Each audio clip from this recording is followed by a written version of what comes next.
नमस्कार दोस्तों, स्वागत है आप सबका मेरे YouTube channel the inspiring learner में। आज फिर मैं आप सबके बीच उपस्थित हुआ हूं अपनी अगली वीडियो लेकर के। पिछली वीडियो में बेटा मैंने बात की थी भिन्न के बारे में। भिन्न के बारे में सारा इंट्रोडक्शन मैंने आपको दिया था। भिन्न क्या होती है, proper fractions, improper fractions, equivalent fractions, ठीक है, मिश्र भिन्न, विषम भिन्न, सम भिन्न, इन सब के बारे में मैंने आपको बताया था। अगर आपने मेरी पिछली वीडियो नहीं देखी है तो आप सब जाके पहले मेरी पिछली वीडियो देखिए। आज भिन्न की ही वीडियो का पार्ट 2 यानी फ्रैक्शंस पार्ट 2 मैं शुरू करने जा रहा हूं। आज मैं, जैसा कि आपने थंबनेल में देखा होगा, मैं आपको भिन्न के सरलतम रूप, भिन्न के जोड़ने, घटाने आदि के बारे में बताऊंगा। तो चलिए अपने टॉपिक की शुरुआत करते हैं। अब बेटा आज हम बात करेंगे भिन्न का सरलतम रूप, ठीक है। मैंने लिख रखा है भिन्न का सरलतम रूप, सिंपलेस्ट फॉर्म। भिन्न की सिंपलेस्ट फॉर्म क्या होती है? देखिए ये एकदम बेस है भिन्न का, ये सब चीजें आपको पता होनी चाहिए, तभी आप आगे बहुत अच्छे से क्वेश्चंस कर पाएंगे, ठीक। तो भिन्न के सरलतम रूप के बारे में हम बात करते हैं। देखिए ये चार फ्रैक्शंस, चार भिन्न आपके सामने लिखी हुई हैं। भिन्न है, कोई इसमें डाउट नहीं है। भिन्न किस फॉर्म में होती है? न्यूमरेटर अपॉन डिनोमिनेटर, अंश बटे हर के रूप में लिखी होती है। ये सब भिन्न है अपने अपने आप में। अब जैसे बेटा मैं आपसे कहूं कि 6/7, 6/8, 4/7, 9/12, इन चार भिन्नों में कौन सी भिन्न है जो भिन्न का सरलतम रूप है? आप देख के बताइए। अभी आप नहीं जानते हैं तो शायद थोड़ा आपको दिक्कत हो, लेकिन मैं आपको बता देता हूं, थोड़ा एक हिंट करता हूं। ये 6/7 और ये 4/7, ये दोनों भिन्न के सरलतम रूप हैं, यानी ये दोनों फ्रैक्शंस अपने सिंपलेस्ट फॉर्म में हैं, ठीक है। अब कुछ आप डिफरेंशिएट कर पा रहे हैं। अगर एक बार आप चारों फ्रैक्शंस को ध्यान से देखेंगे तो आई होप कि आप कुछ डिफरेंशिएट कर पा रहे हैं कि ये दोनों में क्या चीज है जो एक जैसा है और इन दोनों में क्या डिफरेंस है। डिनोमिनेटर पे मत जाइए, डिनोमिनेटर से नहीं मतलब है इसमें। सिर्फ आप फ्रैक्शंस चारों देखिए। ये दोनों फ्रैक्शंस जो आपकी है बेटा, कौन कौन सी? 6/7 और 4/7, ये दोनों आपने सिंपलेस्ट फॉर्म में लिखी हुई है, ठीक है। ये दो फ्रैक्शंस जो आपकी हैं ये सिंपलेस्ट फॉर्म में नहीं है। अब मैं आपको बताऊंगा कि इन्हें सिंपलेस्ट फॉर्म में कैसे बदलना है, ठीक है। 6/8 हमने ये फ्रैक्शन ले ली। मुझसे कहा गया कि ये एक फ्रैक्शन है 6/8, इसका सरलतम रूप यानी सिंपलेस्ट फॉर्म बताइए। तो सिंपलेस्ट फॉर्म में आपको करना क्या है? हमसे मांगता गया सिंपलेस्ट फॉर्म में क्या चाह रहा है। सिंपलेस्ट फॉर्म में क्वेश्चन हमसे ये कहना चाह रहा है कि हम, ये आप जानते हैं कि किसी भी फ्रैक्शन की इक्विवेलेंट फ्रैक्शन कई सारी बन सकती है। तो हमें सिर्फ ये देखना है क्या हम इस फ्रैक्शन को और छोटे डिजिट के रूप में लिख सकते हैं कि नहीं। अगर ये फ्रैक्शन सबसे छोटे डिजिट्स की फॉर्म में लिखी हुई है तब तो ये उसका सरलतम रूप होगा। अगर इसको हम और छोटे में कर सकते हैं तो वही इसका क्या होगा? सरलतम रूप यानी सिंपलेस्ट फॉर्म। देखिए मैंने आपको जब भी इक्विवेलेंट फ्रैक्शन के बारे में बताया था, समतुल्य भिन्न के बारे में, तो एक बात आपको बताई थी कि इक्विवेलेंट फ्रैक्शन निकालने के लिए हम सेम चीज से न्यूमरेटर में गुणा करते हैं और डिनोमिनेटर में भी गुणा करते हैं, लेकिन हम डिवाइड करके भी समतुल्य भिन्न निकाल सकते हैं। सेम ही नंबर से ऊपर नीचे अंश और हर में डिवाइड करके भी निकाल सकते हैं।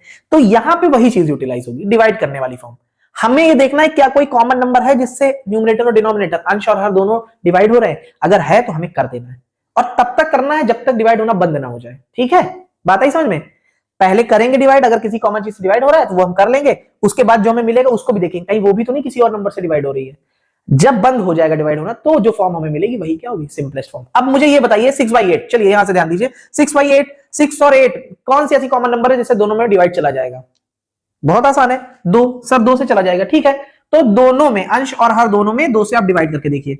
2 से डिवाइड करिए 6 को, कितना आएगा? 3, और 2 से डिवाइड करिए 8 को, कितना आएगा? 4। ये फ्रैक्शन हमें क्या मिल गई? 3/4। अब बताइए क्या 3/4 अब इस फ्रैक्शन में हम किसी कॉमन नंबर से डिवाइड कर सकते हैं? अंश और हर, न्यूमरेटर डिनोमिनेटर में, क्या हम इसको और तोड़ सकते हैं छोटा डिवाइड करके? ध्यान से देखिए, ऐसा कोई नंबर नहीं है जिससे 3 में भी भाग जाएगा और 4 में भी भाग जाएगा। इसका मतलब बेटा ये जो 3/4 है यही हमारी क्या हो गई? सिंपलेस्ट फॉर्म हो गई, ठीक है। सिंपलेस्ट फॉर्म यानी सरलतम रूप हो गया भिन्न का। किस भिन्न का? 6/8 का। 6/8 का सरलतम रूप हमें क्या मिल गया? 3/4, ठीक है। सरलतम रूप जो भिन्न का होता है वो इक्विवेलेंट फ्रैक्शन ही होती है। अगर सीधे शब्दों में हम कहें तो सरलतम रूप का मतलब किसी भी भिन्न को सिंपलेस्ट नंबर की फॉर्म में लिखना। सिंपलेस्ट मतलब सबसे छोटे। भाई कोई भी फ्रैक्शन आपको 2, 3, 4, 8 इन टर्म्स में लिखी होगी तो ज्यादा आसान है, या फिर 27, 89 इन टर्म्स में लिखी हो। भिन्न वही है, मैंने आपसे बताया इक्विवेलेंट फ्रैक्शन बहुत सारी होती हैं, लेकिन सिंपलेस्ट फॉर्म में डिमांड हमारी है कि सबसे छोटे नंबर्स के फॉर्म में, यानी उसका अंश भी सबसे छोटा हो न्यूमरेटर और उसका हर भी सबसे छोटा हो यानी डिनोमिनेटर, ठीक है। उसके बाद हम उसको और छोटा ना कर सके। छोटा करने का तरीका क्या है? जो डिवाइड करके मैंने इक्विवेलेंट फ्रैक्शन निकालने का तरीका बताया था वैसे। ऐसे नहीं कि अपने मन से घटा दो। अब इस 6 को क्या मैंने अपने मन से घटा दिया? नहीं। देखो मैंने बताया था भिन्न में हम कुछ भी ऊपर करेंगे वही चीज नीचे करेंगे तो भिन्न की वैल्यू नहीं चेंज होगी। हमें इस 6 को छोटा बनाना था तो हमने क्या किया? हमने 2 से डिवाइड कर दिया और 2 से नीचे भी डिवाइड कर दिया। ऊपर डिवाइड किया तो 3 मिल गया न्यूमरेटर की जगह, नीचे डिवाइड किया तो 4 मिल गया डिनोमिनेटर में, और 3/4 ये हमें नई इक्विवेलेंट फ्रैक्शन मिल गई। अब यही इक्विवेलेंट फ्रैक्शन इसकी क्या हो गई? सिंपलेस्ट फॉर्म हो गई, सरलतम रूप हो गया, क्योंकि अब हम इसको और छोटे फॉर्म में नहीं कर सकते, ठीक है, आई बात समझ में। अब देखिए ये वाली फ्रैक्शन जो है आपकी 9/12। अब देखिए इसका सिंपलेस्ट फॉर्म लिखना है आपको, सरलतम रूप। तो मैंने कहा सरलतम रूप के लिए आप क्या करेंगे, किसी कॉमन नंबर से न्यूमरेटर और डिनोमिनेटर में डिवाइड करेंगे जिससे जा रहा हो। तो कौन सा ऐसा कॉमन नंबर है, मोस्ट प्रोबेबली आपको देख के ही समझ में आ जाएगा। 9 और 12 दोनों किस चीज से कटते हैं, सिंपल सी बात है 3 से। तो हम 3 से दोनों को डिवाइड करेंगे। 3 3 जा 9 और 3 4 जा 12। क्या मिला हमें, 3/4। और ये 3/4 क्या है, इसी भिन्न का सरलतम रूप है। अब हम क्या, 3/4 कोई कॉमन नंबर है जिससे 3 में भी भाग जाए 4 में भी जाए, इसका मतलब ये सबसे छोटे डिजिट्स के फॉर्म में ये निकल आई। कौन सी, 9/12 का सिंपलेस्ट फॉर्म क्या हो जाएगा, 3/4। आशा करता हूं आपको समझ में आएगा होगा सरलतम रूप क्या है। अब एक छोटी सी बात ध्यान दीजिए, मान लीजिए हमें एक ही बार डिवाइड करने से हमें सरलतम रूप मिला जा रहा है, लेकिन मान लो कोई बड़ी भिन्न है, हम बार बार डिवाइड करके चेक कर रहे हैं, अभी और सिंपल होगा, अभी और सिंपल होगा। तो सर इसका कोई तो एक सिंपल तरीका होगा कि हमें एक बार में किसी की सिंपलेस्ट फॉर्म मिल जाए। हाँ बिल्कुल है, हमें करना क्या है, जो हम किसी भी कॉमन नंबर से डिवाइड कर देते हैं, जिससे भी हमको पहले समझ में आ गया कि यार इससे भाग जा रहा है, लॉन्ग कर दे। इसकी जगह हमें बेटा डिवाइड करना होगा किससे, HCF से, यानी मासा। मासा पढ़ाया है ना आपको। आपको करना क्या है, जब भी किसी भिन्न का सरलतम रूप निकालना है तो आप न्यूमरेटर और डिनोमिनेटर यानी अंश और हर का HCF निकाल लीजिए, और HCF निकाल के उसी HCF से आप किसी भी नंबर की जगह HCF से आप अंश और हर को डिवाइड कर दीजिए। अगर आप HCF से अंश और हर को डिवाइड कर देंगे तो जो फ्रैक्शन आपको मिलेगी वो सिंपलेस्ट फॉर्म होगी, उसके बाद वो नहीं टूटेगी। आ रही बात समझ में। देख लीजिए इसका एक एग्जांपल देख लीजिए। मान लीजिए एक फ्रैक्शन हमारे पास है 12/18, हमें इसका क्या निकालना है बेटा, सरलतम रूप निकालना है। ठीक है, सरलतम रूप यानी सिंपलेस्ट फॉर्म निकालनी है। फ्रैक्शन आपकी दी हुई है 12/18। ठीक, अब मैंने कहा इसका सिंपलेस्ट फॉर्म निकालना है तो किसी नंबर से हमें डिवाइड करना है कॉमन से, जिससे दोनों डिवाइड हो जाए। तो अब यहां पे ये ध्यान देना है कि आपको किसी भी नंबर से नहीं डिवाइड करना है, आपको बेटा डिवाइड करना है HCF। HCF यानी मासा से। और किसका मासा, इन दोनों नंबर्स का, यानी जो न्यूमरेटर और डिनोमिनेटर अंश और हर जो हमारे दिए हुए हैं, इनका आपको HCF यानी मासा निकालना है और उससे डिवाइड करना है। 12 और 18 का HCF कितना हो जाएगा, आप लोग बताइए। अगर आपको HCF से रिलेटेड कोई डाउट है तो मेरी आप HCF की वीडियो देखिए, आपको बिल्कुल क्लियर हो जाएगा। और उम्मीद करता हूं आप बच्चों ने HCF की मेरी वीडियो देखी हुई है, तो अब आप देख करके ही बता सकते हैं 12 और 18 का मासा क्या होगा, यानी HCF क्या होगा, 6। अब मुझे किसी भी नंबर की जगह इनके HCF से डिवाइड करना। अब आप HCF से डिवाइड करिए। 6 से हमने डिवाइड किया, कितना आया, 2 बार गया, 6 दूनी 12 और 6 त्रिक 18। हमें क्या मिल गया, 2/3। देखिए बेटा मुझे सीधा क्या मिल गया, 2/3। यही इसकी क्या हो गई, सिंपलेस्ट फॉर्म। आपको किसी भी फ्रैक्शन का सिंपलेस्ट फॉर्म चाहिए तो आप उस भिन्न के न्यूमरेटर और डिनोमिनेटर अंश और हर दोनों का क्या निकालिए, HCF, और उसी HCF से अंश और हर को भाग दे दीजिए। जो आपको नई फ्रैक्शन मिलेगी वही आपकी क्या हो जाएगी, सिंपलेस्ट फॉर्म। ठीक है, क्लियर। अब चलिए बेटा हम बात करते हैं भिन्न के जोड़ के बारे में। आप सिंपल नंबर्स का जोड़ना घटाना गुणा भाग आपको आता है। अब फ्रैक्शंस का इंट्रोडक्शन आप जान चुके हैं, अब मैं आपको फ्रैक्शंस का जोड़ना घटाना गुणा और भाग बताऊंगा। ठीक है, देखिए भिन्नों का जोड़, जब भी हम भिन्न को जोड़ना या घटाना सीखते हैं तो इसकी 2 कंडीशंस होती है, मैंने आपको बताई हुई हैं। पहली कंडीशन ऐसी है कि आपको कोई 2 भिन्न दिए हुई हैं, 2/7 प्लस 3/7। 2/7 और 3/7 आपको दिया हुआ है, आपसे कहा गया है कि इनको जोड़िए, यानी ऐसी भिन्न जिनका डिनोमिनेटर क्या हो, सेम हो। अब यहां पे आप देख रहे हैं कि इनका डिनोमिनेटर क्या है, सेम। और अगर डिनोमिनेटर सेम है तो कोई दिक्कत ही नहीं है। ये लाइक फ्रैक्शंस है ना, मैंने आपको बताया था ना, लाइक फ्रैक्शंस कौन सी होती है, जिनका डिनोमिनेटर सेम है। तो अगर लाइक फ्रैक्शन का मामला हो जिसमें डिनोमिनेटर सेम हो, तब तो जोड़ने में कोई बात ही नहीं है। आपको सिंपल क्या करना है, आपको अपॉन का निशान लगाना है, और जो कॉमन डिनोमिनेटर यानी सेम डिनोमिनेटर है, हर समान है, उसको आपको नीचे लिख लेना है, और ऊपर वाले अंशों को क्या कर देना है, जोड़ देना है, यानी 2 + 3। और 2 + 3 क्या हो गया, 5, और अपॉन 7। यही आपका क्या हो गया, आंसर। ठीक है, बात आई समझ में। अगर डिनोमिनेटर सेम है फ्रैक्शंस का तो जोड़ना बहुत ही ज्यादा आसान है, उसमें कोई भी डाउट नहीं है। आपको सिंपल करना क्या है कि आपको जो डिनोमिनेटर सेम है वो आपको लिख लेना है, अपॉन का निशान लगाना है, और उसके ऊपर अंशों को हमें क्या करना है, जोड़ देना है। बात क्लियर हुई। अब दूसरे तरीके की हम बात करते हैं। मान लीजिए आपके पास 2 फ्रैक्शन दी हुई है, 3/4 और 5/6। मान लीजिए ये 2 फ्रैक्शन आपको दी हुई है, आपसे कहा गया इनको जोड़ना है। बेटा ये अनलाइक फ्रैक्शन है, मैंने आपको बताया था ना, जिनके डिनोमिनेटर क्या होते हैं, सेम नहीं होते हैं, वो क्या कहते हैं, अनलाइक फ्रैक्शंस। अगर अनलाइक फ्रैक्शन है तो आप कैसे जोड़ेंगे, आपको करना क्या है, आपको जो आपके डिनोमिनेटर है, यानी डिनोमिनेटर यहां पे क्या है, 4 और 6, ठीक, हमें उनका क्या निकालना है, एलसीएम। आपको डिनोमिनेटर यानी हर का लासा निकालना है। ओके, हर का लासा निकाल लेना है। लासा आपने सीखा है। अब इन हर का लासा हमें निकालना है 4 और 6 का। तो 4 और 6 का एलसीएम बेटा क्या हो जाएगा? एलसीएम हो जाएगा 4 और 6 का, जल्दी से बताइए, आप सभी को आता है 12। Very good. क्या होगा 4 और 6 का एलसीएम? 12 हो जाएगा। बात आई समझ में? हमें करना क्या है कि इनके डिनोमिनेटर को सेम करना है। देखो मैंने जब आपको बताया डिनोमिनेटर सेम है तो जोड़ना कितना आसान है। तो अगर हम किसी तरह इनका डिनोमिनेटर सेम कर लें तो हमारे लिए जोड़ना आसान हो जाएगा, लेकिन हमें डिनोमिनेटर सेम ऐसे करना है कि इन फ्रैक्शंस की अपनी अपनी वैल्यू भी ना चेंज हो। क्लियर है?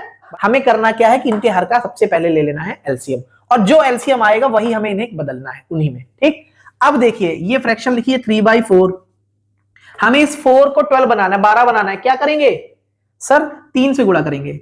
कर दिया। अब जो काम नीचे होगा वही काम ऊपर होगा, मैंने आपको बताया, नहीं तो फ्रैक्शन बदल जाएगी। तो 3 का गुणा नीचे किया तो 3 का गुणा हमने ऊपर भी कर दिया। क्लियर है? इतनी बात समझ में आई? ध्यान से देखिए, फिर हमने ये प्लस का निशान लगाया, ये वाला। अब हमने ये वाली फ्रैक्शन लिख दी 5/6। अब हमें इस 6 को भी क्या बनाना है? 12 बनाना है। जो एलसीएम आया है इसको भी 12 बनाना है। अब इस 6 यानी इस 6 को 12 बनाने के लिए क्या करना पड़ेगा? वेरी गुड सर, 2 से गुणा करना पड़ेगा। हमने 2 से गुणा कर दिया। अब हम क्या करेंगे बेटा? जो काम नीचे वही काम ऊपर, जो काम ऊपर वही काम नीचे। फ्रैक्शन का रूल है, याद रखिएगा हमेशा। हमने 2 से हर में गुणा किया तो हमने ऊपर अंश में भी 2 से क्या कर दिया? गुणा कर दिया। बात आई समझ में? क्लियर है? अब इसको सिंप्लीफाई करके लिख लीजिए। 3 गुणे 3 9 बटे 4 गुणे 3 12। क्लियर? प्लस का निशान, 5 गुणे 2 10, 6 गुणे 2 12। अब देखिए इस 3/4 को हमने कन्वर्ट करके 9/12 लिख लिया, और इस 5/6 को कन्वर्ट करके हमने क्या लिख लिया? 10/12 लिख लिया। क्या है ये? समतुल्य भिन्न है, इक्विवेलेंट फ्रैक्शन है। इसकी इक्विवेलेंट फ्रैक्शन निकाली हमने ये, और इसकी इक्विवेलेंट फ्रैक्शन निकाली ये। और कैसे यही वाली निकालनी है? क्योंकि हमें दोनों के डिनोमिनेटर सेम करने हैं। अब देखिए क्या दोनों फ्रैक्शन के डिनोमिनेटर सेम हो गए? हो गए। अब तो आसान है, जो पहले मैंने बताया वही तरीका कर दीजिए। जब डिनोमिनेटर सेम होता है तो हम क्या करते हैं? लाइन खींच के नीचे डिनोमिनेटर लिख दिया, और ऊपर वाले दोनों अंश यानी दोनों न्यूमरेटर को क्या कर दिया? जोड़ दिया। अब 9 और 10 को जोड़ो, कितना हो गया? 19, और अपॉन में क्या आ गया? 12। यही आपका क्या हो गया बेटा? आंसर हो गया। आपको समझ में आया? बहुत अच्छे से समझ में आएगा, परेशान ना होइए। अगर कोई डाउट हो तो आप एक बार फिर से इसको देखिएगा वीडियो, आपको बहुत अच्छे से समझ में आएगा। आपके पास इसी 2 तरह की फ्रैक्शन आएंगी, या तो हर समान होगा या तो हर समान नहीं होगा। अगर हर समान हो यानी डिनोमिनेटर समान हो तो जोड़ने का तरीका बहुत आसान है। ठीक, वो मैंने आपको बताया। और अगर हर समान ना हो तो हम इस तरीके से पहले उनका हर समान करेंगे, उनका डिनोमिनेटर सेम करेंगे, उसके बाद हम जोड़ करके अपने आंसर में पहुंच जाएंगे। ठीक है, बात आई समझ में?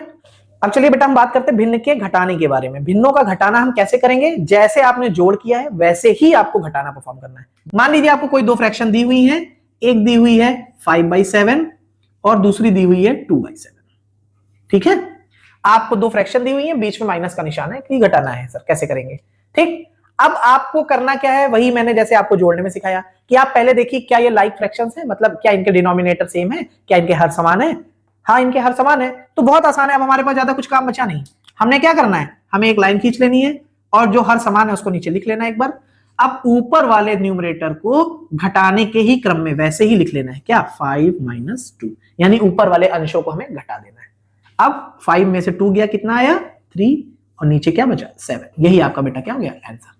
बस भिन्न के घटाने में कुछ नहीं है। अगर लाइक फ्रैक्शन है, हर समान है, तो सिर्फ इतना है घटाना। अब चलिए दूसरे टाइप के भिन्न हम देख लेते हैं जिन्हें घटाना है। मान लीजिए एक भिन्न है हमारे पास 6/8, और हमें घटाना है उससे दूसरी भिन्न को 4/6 को। मान लीजिए, ठीक है, 4/6 को हमें घटाना है। आपके पास ये 2 भिन्न दी हुई हैं। अब ये दूसरे टाइप का क्वेश्चन है जिसमें क्या है? डिनोमिनेटर सेम नहीं है, यानी ये अनलाइक फ्रैक्शन है। ठीक, हर समान नहीं है इनका।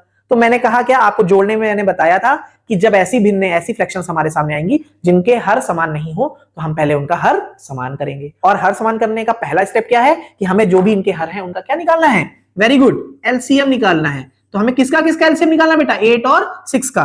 तो 8 और 6 का एलसीएम यानी लासा क्या होगा? चलिए बताइए क्या होगा 8 और 6 का लासा? 24। वेरी गुड, आपको आता है। अगर आपको नहीं आता है तो आप मेरी एलसीएम की वीडियो देखिए, आपको एलसीएम निकालना बहुत अच्छे से आ जाएगा। ठीक है, इन बच्चों ने वीडियो देखी होगी, वो देखते ही इन नंबर्स को इनके एलसीएम पे पहुंच गए होंगे। 8 और 6 का एलसीएम क्या हुआ? 24 हुआ। ठीक, बात क्लियर? अब हमें करना क्या है? इनके हर को समान बनाना है। और कैसा बनाना है? 24 बनाना है, 24 बनाना है। हमने ये फ्रैक्शन लिख दी 6/8। अब इस 8 को हमें क्या बनाना है? 24। 24 बनाना है 8 को। क्या करेंगे बेटा? 3 से मल्टीप्लाई करेंगे। वेरी गुड, तो हमने नीचे क्या कर दिया? 3 से मल्टीप्लाई। अब जो काम नीचे वही काम ऊपर, हमने ऊपर भी 3 से मल्टीप्लाई कर दिया। ठीक, माइनस अब इस 6 को भी बेटा हमें क्या बनाना है, 24 बनाना है। इस 6 को 24 बनाने के लिए हमें क्या करना पड़ेगा सर, 4 से गुणा करना पड़ेगा। वेरी गुड, तो हमने 4 से गुणा कर दिया। अब भिन्न का मान ना बदले, इस फ्रैक्शन की वैल्यू चेंज ना हो, इसलिए हमें यही काम क्या करना पड़ेगा, ऊपर भी करना पड़ेगा। ऊपर देखिए 4 है, हमने ऊपर भी 4 से गुणा कर दिया। क्लियर, यहां तक समझ में आया कि नहीं समझ में आया? बस अब इसके बाद कुछ नहीं बचा, सिर्फ सॉल्व कर लीजिए। 6 गुणे 3 18 बटे 8 गुणे 3 24, माइनस का निशान अपनी जगह, 4 गुणे 4 16 बटे 6 गुणे 4 24। अब देखिए क्या ये लाइक फ्रैक्शंस में कन्वर्ट हो गई? ये 6 बटे 8 बदल के हो गई 18 बटे 24 और ये 4 बटे 6 बदल के हो गई 16 बटे 24। क्लियर, कोई डाउट? अब देखिए इनके डिनोमिनेटर सेम है, हर समान, और हर समान तो काम खत्म। क्या करना है हमें, इनका हर लिख देना है, डिनोमिनेटर लिख दिया। अब ऊपर वालों को क्या कर लीजिए, आप घटा लीजिए, 18 माइनस 16 यानी क्या आ गया 2 बटे 24। ठीक, अब देखिए हमें इस तरह के सवालों में जो आंसर लाने होते हैं वो हमेशा सिंपलेस्ट फॉर्म में लाने होते हैं। तो अगर आपका आंसर सिंपलेस्ट फॉर्म में है तब तो वहीं पे छोड़ दीजिए, नहीं तो आप उसको सिंप्लीफाई करके लिख दीजिए। इस 2 बटे 24 को अगर हम सिंप्लीफाई करेंगे बेटा तो 2 एक कम 2 और 2 से 12 बार कटेगा, यानी हमारा आंसर क्या आ जाएगा 1 बटे 12। यही आपका क्या हो गया आंसर। ठीक है, तो जब आप कंपटीशन में एग्जाम देंगे तो ऐसा नहीं है कि यहाँ पे 2 बटे 24 आपने लगाया आपका आंसर वही आ गया और वो ऑप्शन में नहीं है। आप देख लीजिएगा कि क्या ये सिंपलेस्ट फॉर्म में है कि नहीं। हमेशा जब भी भिन्न का हम लोग कोई क्वेश्चन करते हैं तो जब भी आंसर पे पहुंचते हैं तो हम कोशिश यही करते हैं कि आंसर हमेशा सिंपलेस्ट फॉर्म में हो, जो मैंने अभी आपको बताया। तो अगर आपकी फ्रैक्शन का जो आंसर आ रहा है वो सिंपलेस्ट फॉर्म में ना हो, जैसे हमें यहाँ क्या मिला 2 बटे 24, ये अभी सिंप्लीफाई हो सकता था, दोनों में 2 से डिवाइड हो रहा था, तो हमने ऊपर भी 2 से डिवाइड कर दिया, नीचे भी 2 से डिवाइड कर दिया और हमें मिल क्या गया 1 बटे 12। यही हमारा क्या हो गया आंसर। आई बात समझ में? Very good. एक चीज बेटा और ध्यान रखिएगा, मैंने आपको बताया है कि फ्रैक्शन यानी भिन्न का मतलब होता है भाग देना, यानी अंश में हर से भाग देना, यही तो होता है। तो अगर कभी किसी भिन्न का मान या वैल्यू पूछ लिया जाए, आप देखिए अगर सीधा सीधा भाग जा रहा है तो आप भाग दे करके जो आ रहा है वही वो भी लिख सकते हैं। एक बार ऐसे आप समझेगा, मान लीजिए कहीं आप लिखा है 12/4, क्या ये फ्रैक्शन है? बिल्कुल फ्रैक्शन है कि नहीं फ्रैक्शन, कोई डाउट नहीं। लेकिन अगर हम कह दें इसका मान क्या है, तो आप देख लो क्या सिंपल भाग की फिनोमेना काम कर रही है, भाग जा तो नहीं रहा है, जा रहा है। सिंपल 12 बटे 4 का मतलब 12 को 4 से भाग देना, और 12 को 4 से भाग देंगे तो क्या आंसर आ जाएगा 3 आ जाएगा। तो अगर हम कहेंगे इस भिन्न का मान क्या है, तो 12 बटे 4 जो भिन्न है इसका मान 3 हो जाएगा। ठीक है, एक बार आप देख लीजिएगा, मान का मतलब क्या है कि अगर भाग जा रहा है आसानी से तो आप भाग दे करके भी जो आंसर मिल रहा है वो लिख सकते हो। और देखो एक तरीके से यह है क्या, सिंपलेस्ट फॉर्म ही तो है यार। क्या है? सिंपलेस्ट फॉर्म है। आप देखो 12 बटे 4 है, इसको सिंपलेस्ट फॉर्म में बदलो बेटा। किस चीज से, कौन सी संख्या है जिससे दोनों में डिवाइड जाएगा? 4 है, 4 से 2, 4 से ऊपर भाग दिया 3 आया, 4 से नीचे भाग दिया 1 आया। हमें सिंपलेस्ट फॉर्म क्या मिली 3 बटे 1। अब भिन्न में ये बात आप ध्यान रखिए, बटे में 1 लिखते नहीं है, बटे में 1 अंडरस्टूड होता है, उसको बार बार लिखते नहीं है। अगर नहीं लिखा है तो आप समझ जाइए कि वहां पे बटे में 1 है। अगर मैं आपसे कहूं कि क्या 6 ये एक भिन्न है, तो हाँ ये भिन्न है। क्यों? क्योंकि इसमें नीचे बटे 1 छुपा हुआ है, और देखो भिन्न के फॉर्म में आ तो गई बात, आई समझ में? तो उसी तरह ये क्या मिला हमें 3 बटे 1 मिला। अब हम इस 3 बटे 1 को सिंपली 3 लिख सकते हैं, इस 1 को हटा दीजिए तो वही तो मिल गया हमें। तो ये जो भिन्न का मान होता है ये एक तरह से सरलतम रूप ही होता है, लेकिन ऐसा सरलतम रूप जिसमें बटे में 1 मिल रहा हो। तो कुछ भिन्न ऐसी होती हैं जिसमें डिवाइड की फिनोमेना पूरा पूरा काम करती है। जैसे 12 बटे 4 अपने आप में एक भिन्न है, लेकिन हम इसको सॉल्व कर सकते हैं। 12 में 4 से पूरा पूरा भाग चला जा रहा है, हमें आंसर मिल जा रहा है 3। तो अगर हम कहें इस भिन्न 12 बटे 4 का मान क्या है, तो 12 बटे 4 का मान क्या हो जाएगा 3 हो जाएगा। ठीक है, बात है समझ में? जैसे मान लो कोई एक और फ्रैक्शन दी हुई है 16/8। अब 16/8 अपने आप में फ्रैक्शन है, लेकिन ये सिंप्लीफाई हो रही है। अगर हम इसका सरलतम रूप निकालेंगे तो बटे में 1 मिल जाएगा हमें। क्यों? क्योंकि 8 से पूरा पूरा डिवाइड हो रही, तो 16 बटे 8 का मान क्या हो जाएगा 2। बात समझ में आई? तो किसी भी भिन्न का मान यानी उसकी वैल्यू की अगर जिक्र हो और इस तरह से पूरा पूरा डिनोमिनेटर से डिवाइड हो रहा हो तो हम डिवाइड करके वहां पे लिख देंगे। ठीक है, तो आप भिन्न के मान वर्ड से कंफ्यूज मत होइएगा। ठीक, अब देखिए इसके हम कुछ क्वेश्चंस देख लेते हैं। देखिए हमें करना क्या है, जोड़ना घटाना ही है, लेकिन इसके कुछ क्वेश्चंस देख लेते हैं कि कैसे क्वेश्चंस आते हैं या किस तरह से बन सकते हैं। थोड़ा सा हमें समझना है कि हाँ इसमें जोड़ना है घटाना है। उसके बाद जोड़ने घटाने का तरीका मैंने आपको बता दिया। एक आध एग्जांपल देख लीजिए, 2-3 एग्जांपल, आपको बहुत अच्छे से समझ में आ जाएगा। हमारा पहला क्वेश्चन है, किसी भी टंकी का 6/8 भाग पानी से भरा है। 6/8 भाग कितना बेटा? 6/8 भाग क्या है? पानी से भरा हुआ है। ठीक है, तो पूछा जा रहा है कि इस टंकी का कितना भाग खाली होगा। ठीक है, यानी खाली वाली टंकी कितनी होगी ये पूछ रहा है।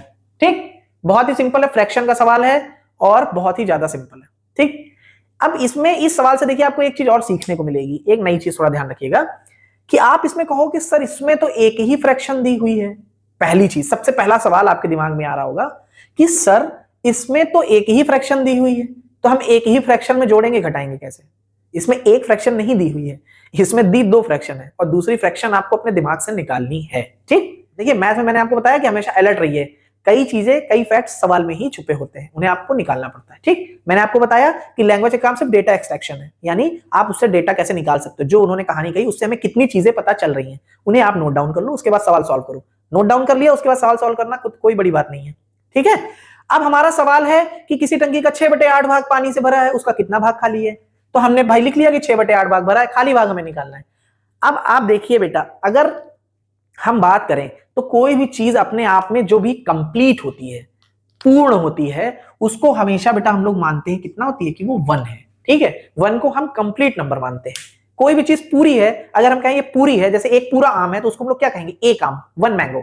अगर एक पूरा सेब है तो हम लोग कहेंगे एक सेब। ठीक है, बात आई समझ में। तो किसी भी कंप्लीट वैल्यू को हमेशा हम लोग क्या कहते हैं कि वो 1 है अपने आप में। ठीक, तो हम ये मानते हैं कि जो कंप्लीट टंकी है, यानी पूरी टंकी जो है, अगर हम पूरी टंकी की वैल्यू माने तो वो कितनी है बेटा, 1 है अपने आप में। ठीक, अब उस 1 में से कितना भरा हुआ है भाग, 6/8। एक पूरी टंकी है, थोड़ा ध्यान देके समझिएगा, सिंपल सा कॉन्सेप्ट है, सवाल में कोई दम नहीं है, लेकिन कॉन्सेप्ट एक बार दिमाग में बैठाइए। सवाल यह है कि एक टंकी का 6/8 भाग पानी से भरा हुआ है, तो उस टंकी का कितना भाग खाली है। तो मैंने कहा कि कोई भी चीज अपने आप में कंप्लीट कितनी होती है बेटा, 1 होती है। तो अब आप ये समझिए कि आपके पास पूरी टंकी है 1, और उसमें से भरा कितना है, 6/8 भाग। तो खाली भाग हमें निकालना है। तो यानी जो पूरी टंकी का भाग है 1, उसमें से जितना भरा हुआ है यानी 6/8, उसको हम घटा देंगे, तो जो हमें मिलेगा वही हमारा क्या हो जाएगा, जो खाली बचा हुआ भाग होगा वही हो जाएगा। भाई पूरी टंकी अपने आप में 1 है, उसमें से 6/8 हिस्सा क्या हुआ है, भरा हुआ। तो हम पूरी टंकी की वैल्यू में से जितना भरा है उतना घटा देंगे, तो खाली हिस्सा निकल आएगा कि नहीं निकल आएगा। बहुत सिंपल सा लॉजिक है, निकल आएगा। यही बस आपको सॉल्व करना है, ये 1 आपको लाना आपके दिमाग की देन है। अब देखो यहां पे 1 इसलिए भी माना गया है कि टंकी में आपको ये नहीं बता रहा कि कितने लीटर भरा है, कितने लीटर खाली है, सिर्फ ये कह रहा है जितनी बड़ी टंकी है उसका 6/8। तो टंकी चाहे वो 100 लीटर की हो, चाहे वो 500 लीटर की हो, चाहे 1000 लीटर की हो, हमें उससे मतलब नहीं है। यहाँ पे भिन्न यानी आपके बराबर टुकड़े, फ्रैक्शंस के बारे में बात कही जा रही ना। मैंने क्या बताया था, भिन्न क्या कहते हैं, जब हम किसी चीज के बराबर बराबर टुकड़े करते हैं। अब आप बेसिक समझिए, 6/8 का मतलब क्या है, उस टंकी के 8 बराबर भाग हैं, उनमें से 6 भाग भरे हुए हैं। बात आई समझ में, भिन्न वाला कॉन्सेप्ट क्लियर हो रहा है ना। कितने लीटर की है, कितनी बड़ी है, इससे कोई मतलब नहीं। बात आई समझ में। तो हमने कहा कंप्लीट, कोई भी चीज अपने आप में कंप्लीट 1 होती है, और 6/8 क्या है, भरा हुआ है। तो हम कंप्लीट 1 में से 6/8 घटा देंगे, जो भी हमें मिलेगा वो हमें खाली टंकी की वैल्यू मिल जाएगी। अब हमें कुल मिला के सवाल में करना है क्या, 1 - 6/8 करना है। ठीक है, बात आई समझ में। अब मेरे साथ देखिए, इस 1 को क्या मैं 1/1 लिख सकता हूं, गलत तो नहीं है। मैंने आपको बताया किसी भी नंबर के अपॉन में 1 लिख सकते हैं, कोई वैल्यू चेंज नहीं होती। इस 1 को यानी इस 1 को 1/1 लिख सकते हैं, कहीं से कोई गलती, कोई गलत नहीं है। ठीक है, अब देखिए ये हमारी फ्रैक्शन का सवाल बन गया कि नहीं बन गया। अब हमें 1/1 1/1 में से 6/8 घटाना है, 6/8 घटाना है। अब हमें क्या करना है, 6/8 घटाना है। तो हम करेंगे क्या, अब सीधा आपके लिए सवाल हो गया, अनलाइक फ्रैक्शंस है, डिनोमिनेटर सेम नहीं है, सेम बनाना है, क्या करेंगे। अब सिंपल सी बात है, इसमें कोई छिड़खानी मत करो, इसको चेंज कर दो, इसको हम 8 बना दें तो हमारे लिए सवाल आसान हो जाएगा। अब इस 1 को 8 बनाने के लिए हमें क्या करना है, सर 8 से गुणा कर दीजिए। तो हमने यहाँ नीचे 8 से गुणा कर दिया। अब इसकी वैल्यू ना चेंज हो तो हमने ऊपर भी 8 से गुणा कर दिया। अब हमें क्या मिल गया, 8/8 और माइनस 6/8। 8/8 का मतलब 8 में 8 से भाग दो, कितना है, 1 है। तो हम 1 को 8/8 नहीं लिख सकते, हम जरूरत हो तो 1 को 8/8 भी लिख सकते हैं, हम 4/4 भी लिख सकते हैं। भाई इन सबकी वैल्यू क्या होती है, एक ही तो होती है। 4/4 का मतलब क्या होता है, 4 से 4 कट गया, कितना आ गया, 1 आ गया। 6/6 की वैल्यू क्या होती है, 6 से 6 कट गया, 1 आ गया। 9/9 की वैल्यू क्या होती है, 9 में से 9 कट गया, कितना आ गया, 1 आ गया। तो उसी तरह हमने 1 की जगह 8/8 लिख दिया। अब 8/8 ही क्यों लिखा, ये आपको यहां देख के समझ में आ जाएगा, क्योंकि हमें डिनोमिनेटर सेम करने थे, हमें इसे भी 8 बनाना था, इसलिए हमने इसको 8/8 लिख दिया। अब सवाल आसान हो गया, डिनोमिनेटर सेम है तो वो हमने नीचे लिख लिए, 8 - 6, 8 में से 6 कट गया, कितना आया, 2/8। अब आप इसे भी आंसर कह सकते हो कि ये 2/8 भाग क्या है, खाली है। ठीक, ये भी आपका गलत नहीं होगा, लेकिन मैंने आपसे बताया कि आप जो भी आंसर निकालो हमेशा उसकी सिंपलेस्ट फॉर्म में निकालो। तो क्या ये 2/8 सिंपलेस्ट फॉर्म है, नहीं है, तो इसको आप सिंपलेस्ट फॉर्म में चेंज कर लो। किससे डिवाइड होगा, दोनों 2 से डिवाइड हो रहा है, तो 2 × 1 = 2, 2 × 4 = 8, यानी हम लोग इसको क्या लिख सकते हैं, 1/4, 1/4 भाग क्या है इसका, खाली है। यही आपका क्या हो गया, आंसर हो गया। क्लियर है बात, समझ में आई। तो लैंग्वेज वाले क्वेश्चन में और कुछ नहीं है, सिर्फ थोड़ी सी कहानी है, उससे हमें उसका सार समझना है, डेटा कलेक्ट करना है और सवाल हल करना है। ठीक, चलिए हम लोग नेक्स्ट क्वेश्चन देखते हैं। हमारा सवाल है कि एक केक में से राम ने 3/8 हिस्सा खाया, ठीक, और उसी केक में से मोहन ने 2/8 हिस्सा खाया। क्या क्या खाया? राम ने खाया कितना बेटा? 3/8 और मोहन ने कितना खाया? 2/8 हिस्सा खा लिया। ठीक है, बात आई समझ में? अब प्रश्न में हमसे पूछ रहा है कि उन्होंने कुल कितना केक खाया, कुल कितना केक खाया ये निकालना है हमें, और दूसरी चीज हमें निकालनी है कि कितना केक बचा।